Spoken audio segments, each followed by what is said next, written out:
અત્યારે એસઆઈઆરની પ્રક્રિયા ચાલી રહી છે. બીએલઓ ઘરે ઘરે જઈ ફોર્મ ભરાવી રહ્યા છે. આ પ્રક્રિયા 4 ડિસેમ્બર સુધી ચાલવાની છે. આમ તો ચૂંટણી પંચનો દાવો છે કે 99% કામગીરી થઈ ગઈ છે. છતાં ઘણા લોકોના અમને સવાલ આવી રહ્યા છે કે જો આ નવી મતદાર યાદીમાં તેમનું નામ નહીં હોય તો શું તેમની ભારતીય તરીકેની નાગરિકતા ખતમ થઈ જશે? આવી સ્થિતિમાં તેમણે શું કરવું જોઈએ? તો તમારે ચિંતા કરવાની જરૂર નથી. એસઆઈઆર એ માત્ર મતદાર યાદીને અપડેટ કરવાની એક પ્રોસેસ છે. જો આ નવા અપડેટેડ મતદાર લિસ્ટમાં તમારું નામ નથી તો તમે પહેલાની જેમ ઓનલાઈન માધ્યમથી કે તમારા વિસ્તારના બીએલઓને કહી તમારું નામ એડ કરાવી શકો છો.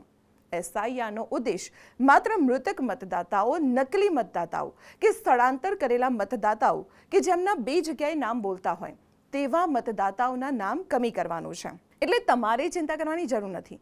તમે પહેલાની જેમ જ તમારું નામ મતદાર યાદીમાં એડ કરી શકો છો. તમારી નાગરિકતાને કોઈ જોખમ નથી, પણ હા, જો 2002ની મતદાર યાદીમાં તમારું કે પરિવારના કોઈ પણ સભ્યનું નામ નથી તો તમારે ચૂંટણી પંચના જિલ્લા કાર્યાલય પર જઈ તેની જાણ કરવી પડશે. ત્યાંથી તમને એક નોટિસ મળશે, જે બાદ તમારે જરૂરી દસ્તાવેજો જેવા કે પાસપોર્ટ છે, બર્થ સર્ટિફિકેટ છે, લિવિંગ સર્ટિફિકેટ છે, સ્થાનીય અધિકારીનું ડોમિસાઇલ સર્ટી જમા કરાવવું પડશે. બસ આટલું કરતાં જ તમારું નામ એડ થઈ જશે. આવી જ મહત્વપૂર્ણ ઇન્ફોર્મેશન માટે આપ જોડાયેલા રહો સંદેશ ડિજિટલ સાથે.